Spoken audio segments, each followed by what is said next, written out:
Hola, ¿qué tal amigos? ¿Cómo están? Qué gusto saludarlos. Bienvenidos a la radio Puente Alto. El día de hoy estamos con la delegada presidencial provincial Alejandra Cortés, que nos acompaña con otra destacada amiga que está acá para hablar de temas realmente importantes y relevantes para nuestra querida comunidad de Puente Alto. Así que estamos muy contentos y le damos la más cordial de la bienvenida, delegada. Bienvenida y presenta a su invitada mientras yo me incorporo al estudio 2. Muchísimas gracias. Aquí Alejandra Cortés, delegada presidencial de nuestra querida provincia Cordillera, y estoy nada más y nada menos con Ana Martínez Chamorro, Seremi de la Mujer y Equidad de Género. Tenemos importantes cosas que conversar, así que bienvenida, Seremi. Muchas gracias, delegada, y muchas gracias a todos y todas quienes nos están escuchando. Felices de comentar todos los avances que hemos tenido como ministerio en la Ley de Responsabilidad Parental y Pago Efectivo de Pensiones. Juan Carlos, algo importante que decir el día de hoy.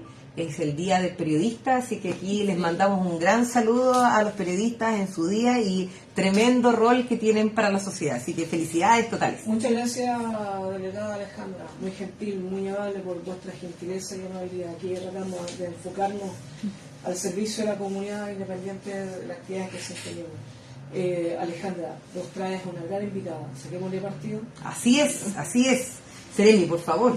Sí, bueno, primero también me sumo a los saludos a la de los periodistas de todo nuestro país y también, por supuesto, de acá, de la comunidad Puente Alto. Sí. Cuénteme. Ya, pues, entonces, mira, tenemos varias cosas que conversar, Juan Carlos, y en particular hoy día venimos a difundir la Ley de Responsabilidad Parental y Pago Efectivo de Pensiones de Alimentos. Entendamos la realidad que tenemos en nuestro país, Juan Carlos, a propósito también de la pandemia.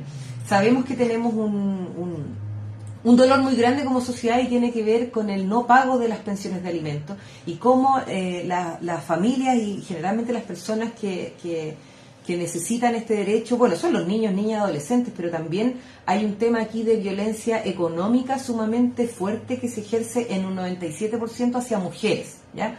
Y luego también existen hombres que también son personas que son cuidadores, están a cargo de niños, niñas y adolescentes, pero mayoritariamente esto es un tema que afecta a mujeres. Y por lo tanto, esta ley, que ya es ley, estamos felices de que esté ya en vigor y en plena vigencia, esto es una ley que viene no solamente a dar respiro, alivio a tantas y tantas familias, sino también a dar dignidad y justicia, en particular a las mujeres, Juan Carlos, porque te digo, son historias de dolor histórico.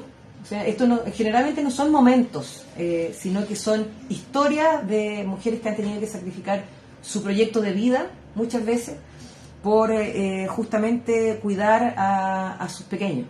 Y esta pensión viene... Los papitos corazón no se colocan con nada. Los papitos corazón, que como decía la Seremi... tienen muy poquito de corazón. Bien poquito de corazón. Entonces, Seremi ahí, por favor, como que nos dé un poquito más de luz al respecto. Tal y como señala la delegada, efectivamente, esta ley viene a entregar igualdad y justicia a miles de mujeres y también a niños y niñas, sobre todo considerando el interés superior de ellas y ellos. Es por esto que es una ley que entra en vigencia en mayo de este año y yo creo que es súper importante a quienes nos están escuchando que sepan que es una ley que entra en vigencia en este mayo y a partir de eso, ellas ya, las personas que hoy día son cuidadoras principales de niñas y niños, que en su mayoría son mujeres como bien comentábamos, pueden solicitar, o sea, pueden acogerse a esta ley para lograr un procedimiento más expedito en el pago.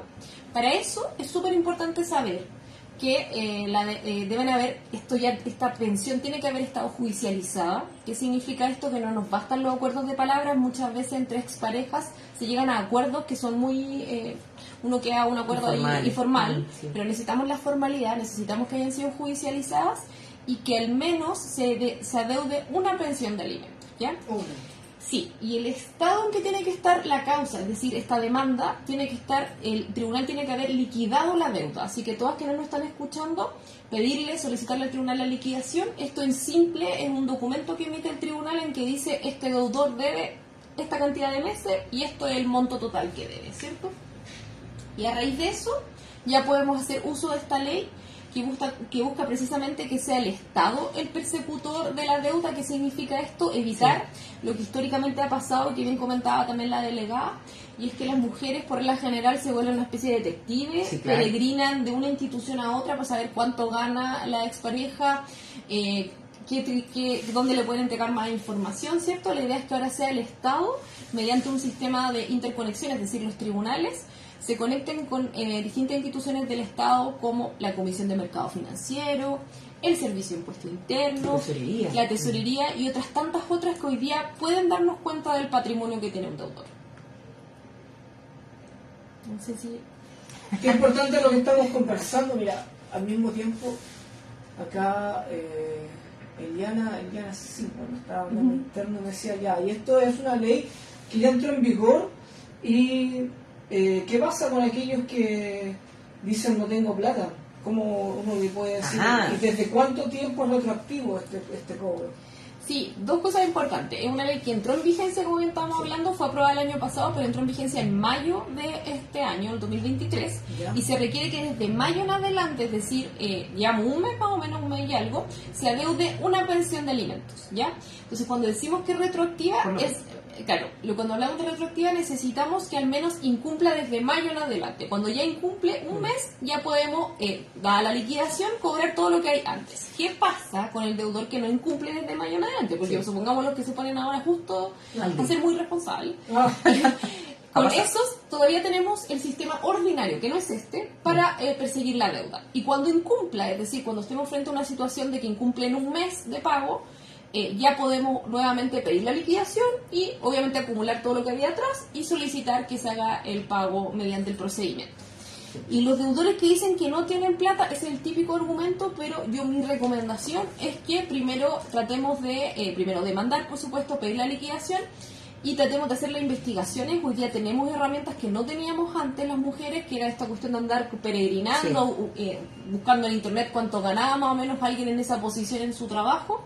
Entonces ocupemos la herramienta y averigüemos. Y en razón de eso podamos decidir si realmente tiene o no plata, porque este argumento de eludir el pago ha sido histórico. Como decía la Seremi, Juan Carlos, y a todos quienes nos escuchan y nos ven, esto tiene que ver también con dejar de que las personas, las mujeres en particular, oye, pero de verdad detectives privados, o sea, te digo, buscando a través de compañeros de trabajo, vecinos, vecinas, dónde tendrá, qué sé yo, si es que pasó los bienes hacia otra persona, etcétera. Entonces, todas las triquiñuelas que se te puedan ocurrir y aún más. Y por lo tanto, como te digo, esto es poner al Estado al servicio, ¿ya? La Seremi lo comentaba muy bien, la Tesorería General de la República, la Comisión de Mercado Financiero, Servicio de Impuestos Internos, todo lo que sea necesario para que no sea la mujer la que tenga que hacer esta peregrinación o esta investigación propiamente tal, y sea en este caso el Estado el que la apoye en este derecho. Esto es un derecho de niña y adolescente, no es más que eso. Sí, sin obviar también, yo creo que también es importante señalar que con el no pago de pensión de alimentos, que ha sido una cuestión muy normalizada en nuestro país y que se devela mejor en pandemia porque se permiten hacer los retiros, y ahí nos damos cuenta que en verdad en alrededor de $600 millones lo que se retiró, o sea, se efectuó el retiro. Entonces la deuda es muy alta y con eso lo que generamos era violencia económica respecto de su mayoría de mujeres, quienes ejercen la labor de cuidado principal. Y también, por supuesto, estábamos menoscabando el desarrollo de una niña y una niño y jóvenes también en todo su potencial, precisamente por el no pago de alimentos. A ver si tienen alguna pregunta por ahí. Sí, mira, lo que pasa es que mientras ustedes hablan... bombardeo de preguntas. Claro. Sí. Es que es un tema muy sensible. Mínimo y máximo, pregunta Dani Rosales, que uno le puede sacar al deudor de la pensión. Es que lo de mínimo y máximo, yo creo que es bien importante aclararlo. No se trata de mínimo y máximo, sino que se trata primero de liquidar. Cuando yo liquido, en simple digo, esta persona deuda en total esto, ¿cierto? Claro. Que pueden ser meses del año anterior, ahora, por ejemplo, basta que solamente haya incumplido, como bien señalamos, en una pensión, y a partir de eso yo ya puedo solicitar esto. No es mínimo ni máximo porque en el fondo lo primero que hago es saber cuánto patrimonio tiene el deudor, ¿ya? Entonces el tribunal averigua mediante el sistema de interconexión y dice, bueno, esta persona tiene, voy a poner un ejemplo, tiene $1 millón de pesos en la cuenta de RUT, tiene 200.000 pesos en una cuenta de ahorro, por ejemplo, para la vivienda, etcétera, y tiene, qué sé yo, un depósito a plazo de 500.000 pesos, ¿ya? y resulta que él adeuda 5 millones de pesos, porque convengamos que son altas las deudas por lo general. Sí, generalmente son altas. Entonces logramos con esto pagar parte de lo adeudado, porque obviamente nos faltan alrededor de 3 millones de pesos. En ese supuesto vamos a ir, luego de que luego de haber investigado todo el patrimonio, vamos a pagarlo con los fondos que están en la AFP, los ahorros que hoy día tiene el deudor en la AFP. Entonces no hay como mínimo ni máximo. El ideal de la ley es que se pague todo lo que se adeuda, por supuesto, en la medida en que se cumplen los requisitos que ya recién conversamos, y si no pudiera, por supuesto, que al menos se pague la mayor cantidad posible, ¿ya? Ese es precisamente el objetivo. Y los mínimos y máximos, más que nada, tienen que ver con cuánto tenga hoy día el deudor y cuánto pueda yo usar en el fondo del procedimiento. No sé si hay alguna otra pregunta. Sí. O sea, para Dani, un abrazo para Dani. Si nunca he perseguido judicialmente a mi expareja, ¿cómo lo podemos hacer? ¿Dónde voy? ¿Cómo lo hago? ¿Cuál es el requisito? Súper importante la pregunta a todas quienes nos están escuchando. Yo sé que ha habido históricamente esta sensación de repente de injusticia y a veces no tomamos las decisiones como judicializar, pero esto también es una ley que invita a empezar a hacerlo, porque estamos generando una mayor coordinación institucional para responder a esto. Y es por eso que lo que les recomendamos a todas y todos es que primero acudan si tienen dinero, bueno, siempre se requiere un abogado para esto, abogado o abogada, pero si no, pueden ir a la Corporación de Asistencia Judicial, que ofrece asesoría gratuita. Y también otra opción que también es bastante buena es de repente acercarse a clínicas jurídicas de universidades, como muchas universidades tradicionales y también otras universidades dentro del país tienen clínicas jurídicas en la cual preparan a sus estudiantes en esta temática, y con ello pueden recibir la asesoría. Y luego de interpuesta la demanda, bueno, como ya les dije, empieza a correr en la medida en que se incumpla al menos una pensión de alimentos desde mayo de este año. No sé si hay... ¿Una pensión de alimentos desde mayo de este año? Sí. Hay varios, Juan Carlos, que se pusieron al día antes. Tenemos casos de ese tipo. Es decir, saben exactamente cómo hacerlo. Claramente, por eso te comentábamos, este tipo de cosas uno sabe que tiene que ver también con una cosa cultural que hablábamos antes de entrar al aire con la Seremi, y tiene que ver con esta cosa como muy normalizada que estaba con respecto al tema de decirle al jefe, hazme un monto menor, hazme un contrato por menos, etcétera. Entonces es como una cultura de ilusión, ¿te fijas? De ilusión y irresponsabilidad. Entonces esto es una de las cosas que también queremos cambiar con esta ley. Y ni siquiera es para extraños, para tus hijos. Para tus hijos. Mira, la mentalidad. Sí, no, impresionante. Impresionante. No, y además quiero también decir esto, lo hemos dicho constantemente con la delegada, esta ley viene a responder a una de las responsabilidades que tiene una persona cuando tiene hijos e hijas, y tiene que ver con la responsabilidad económica. Esta es solo una, porque también es importante relevar la responsabilidad afectiva, que por supuesto una ley se queda muy corta en simple para poder hacerse cargo de una responsabilidad que tiene que ver con cómo también cuidamos nuestros vínculos, cómo desarrollamos finalmente la relación con otros y otras. Y yo creo que también pone sobre la mesa el tema, aun cuando no puede hacerse cargo, porque una ley no puede obligar a alguien a querer a otro, por supuesto. Sin embargo, nos obliga como sociedad a sentarnos en nuestra once, cuando estamos almorzando, en las conversaciones con nuestras amistades, a conversar de este tema, y que veamos esto como algo impresentable, porque la verdad es que históricamente yo creo que hace unos años atrás era mucho más complejo decir que uno debía una cuota de Falabella que deber la pensión de alimentos. A ese nivel de normalizado estaba. Entonces yo creo que ahí... ¿Ha ido cambiando, aunque era un estudio que ha ido cambiando esa mentalidad? Yo creo que todavía es muy reciente poder decir que está cambiando. Yo creo que la ley es un impulso para que cambie esa mentalidad. Y yo creo que así tenemos que verlo también. Justamente, y una de las cosas que duele, de verdad uno se impacta con este tipo de cosas, Juan Carlos, y tiene que ver con que muchas veces la excusa es que tengo mala relación con la mamá. Entonces uno dice, ¿dónde esto? Claro, ¿qué tiene que ver con los niños? También es importante que somos adultos, hagámonos cargo de nuestras responsabilidades como adultos y de nuestros lazos.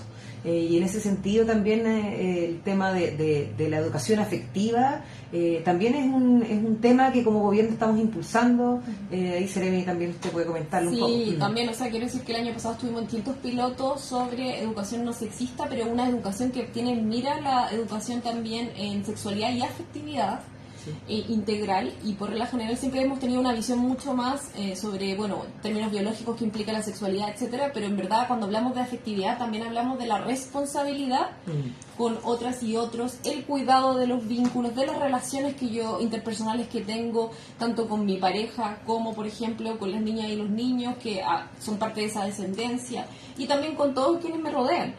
Y históricamente hemos atribuido, y esa es la razón por la cual hablamos de cuidadoras en femenino, a las mujeres esa labor.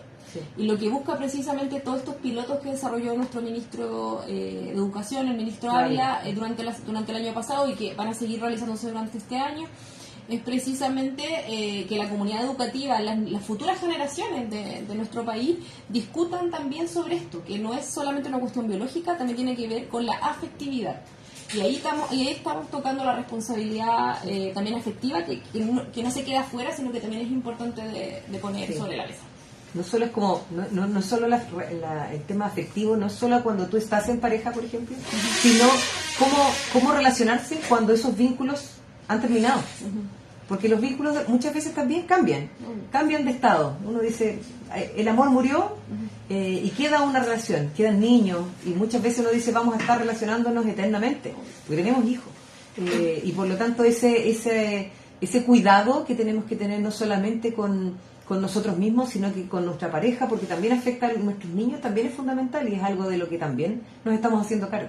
Marilu Rodríguez nos manda solo, dice que está interesante el tema, sería bueno hablar de sexualidad en una próxima oportunidad, ya que es un tema muy importante. Totalmente. Finalmente, ¿quién enseña sexualidad? ¿El colegio, la sociedad, o somos nosotros en la casa? Yo creo que somos nosotros, no el Ministerio de Educación, porque uno puede estar de acuerdo o no con lo que quieren enseñar en los colegios. Yo estoy en desacuerdo, pero me parece que la iniciativa es positiva, pero finalmente lo que yo le enseñe a mis hijos depende de mí, me dice. ¿Dice Marilu? Sí, claro. Claro, sí. O sea, yo creo que hay espacio para todo, pero finalmente también es cierto que nos tenemos que hacer cargo de formas de relacionarnos, no solamente lo afectivo, como decía la Seremi, sino también desde el punto de vista de la sexualidad, sumamente violento y agresivo. Y también es una cultura que está sumamente normalizada. Por eso es importante que no solo se lo dejemos a la familia, ya, porque también ahí tenemos demasiados colores en el arco iris, y también tenemos que hacernos cargo como sociedad de eso. Sí, yo también ahí creo bien importante señalar que, claro, las familias cumplen un rol fundamental y nosotros como gobierno lo sabemos, pero también hay cierto contenido e información básica que es súper importante que tengan todas las personas por igual. Y como sabemos, hoy día existe una diversidad, por supuesto, en nuestro país, y no todas las personas pueden de la misma forma acceder a información importante sobre sexualidad y también sobre prevención y también sobre decisiones libres y voluntarias que es importante que las personas tengan. Además de indicar que lamentablemente post pandemia hemos tenido también situaciones, y ahí la delegada con mucha más propiedad puede contar, en los mismos colegios han habido situaciones de mayor discriminación y también situaciones de mayor desorden en los mismos colegios, mayor violencia. Y eso implica que también los mismos colegios tienen que poder conversar sobre afectividad, también de sexualidad, pero también de afectividad, porque tiene que ver con cómo nos entendemos en el aula y cómo nos respetamos y también evitamos la discriminación de otras y otros. Y eso está ocurriendo y ha generado lo hemos visto en la televisión, la delegada ahí lo conoce con mucho mayor detalle, pero ha generado un aumento importante, por ejemplo, de denuncias por discriminación en los colegios. Y eso también, quiero decir que los pilotos de educación no sexista y de lo que se conoce como educación sexual integral y educación en afectividad son cuestiones que vienen también a tratar de evitar este tipo de conductas que generan más daño también en niñas y niños que están en formación, eso hay que decirlo. O sea, lo complejo que es para un niño y una niña sufrir bullying, por ejemplo. Y esas cosas tenemos que también abordarlas. Totalmente. Mira, sí, de hecho, yo creo que a todos nos ha pasado de repente cuando tú vas en la calle y de repente a propósito de una discusión vial muy menor y ya, oye, pero te digo, pero un volcán de emociones que surgen ahí en el metro, en el metro, qué sé yo, cuando en la calle, en los semáforos. imágenes que no queremos ver, que no queremos que ocurran en el fondo. Y desde Rosario les manda saludos, disculpe que un abrazo y porque dice que ella ha tenido muchos problemas con su hija, 16 años, que le gustan las niñas. Entonces, para ella ha sido muy complejo porque ella hace un paradigma distinto. Sí. Entonces, le cuesta mucho entenderlo, este proceso, y no haya dónde encontrar atención personalizada frente a esta temática. La gobernación, la delegación, ¿entrega algún tipo de apoyo en relación a esto? ¿Asesoría, orientación? El Centro de la Mujer. Sí, está el Centro de la Mujer, que está en este caso en la misma dependencia de la delegación acá provincial. El Centro de la Mujer es uno de los dispositivos que tiene nuestro servicio, el Servicio Nacional de la Mujer y Equidad de Género, y en el caso, por supuesto, de las mujeres, somos el Ministerio de todas las mujeres, y por supuesto que de las mujeres que tienen la diversidad de intereses y orientaciones que tienen las mujeres, en este caso, por supuesto que la orientación sexual es algo que debemos respetar, y estamos entiendo que en este caso, de una adolescente que ya se está declarando como lesbiana, y por ende también de ver si se requiere orientación, si se requiere apoyo. Es súper importante que su familia, y también, insisto en esto, toda la comunidad educativa y todo el lugar donde ella se relaciona, respete y evite la discriminación en la cual históricamente, lamentablemente, ha ocurrido respecto de las diversidades y disidencias sexogenéricas, y como ministerio también queremos promover una sociedad igualitaria, inclusiva y sobre todo respetuosa, por supuesto, de la diversidad. Sí, totalmente. Me parece muy bien. Como les digo, el Centro de la Mujer, ahí para Iris, un gran abrazo. ¿A ella le costó hablarme de ese tema? Sí, yo solo quiero decir, yo también soy mamá y creo que si ella también lo está planteando es porque está viviendo un momento que para ella debe ser complejo de abordar. Muchas veces cuando nos enfrentamos a temas complejos, Juan Carlos, de repente necesitamos pedir ayuda, porque no tenemos por qué tener todas las herramientas para salir de algunas situaciones, para enfrentarlas, y por lo tanto invitarla a que ahí en la delegación presidencial, aquí en Conchitoro 461, pasaje Diana Grace, tenemos ahí el Centro de la Mujer, donde tenemos atención, pero también existe un programa de prevención donde se hacen charlas, etcétera. Así que la invitamos a acercarse para que no vivan esto solas, hay acompañamiento. Alejandro Ricardo Saavedra, hola, muy buena radio, hola, Ricardo. Muy buen programa, saludos del Cerro La Ballena. Tengo pregunta, ¿qué pasa si la persona que quieren demandar por el tema de la pensión no tiene o no gana o está sin trabajo? ¿Se puede hacer algo?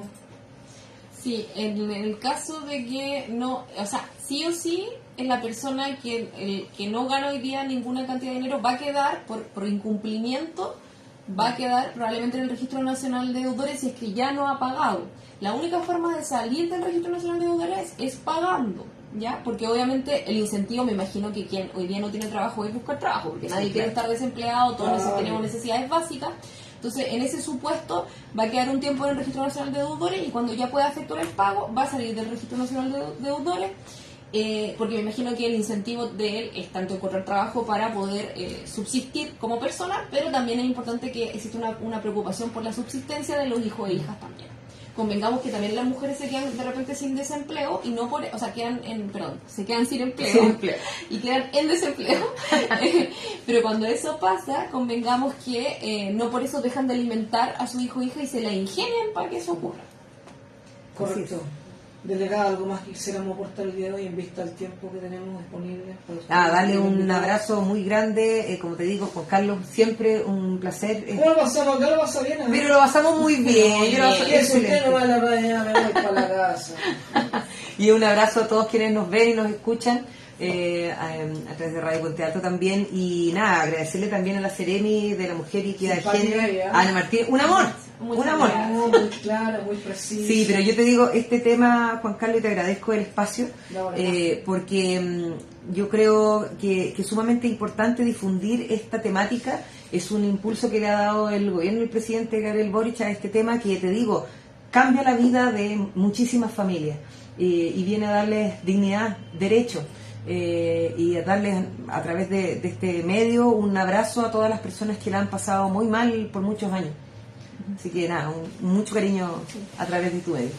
Muchas gracias por el espacio, y vamos a seguir difundiendo todo lo que vaya trayendo la implementación. Sí, total. Muchas gracias a ambas dos por habernos acompañado acá en la radio Puente Alto. Me tuve que parar a cerrar esta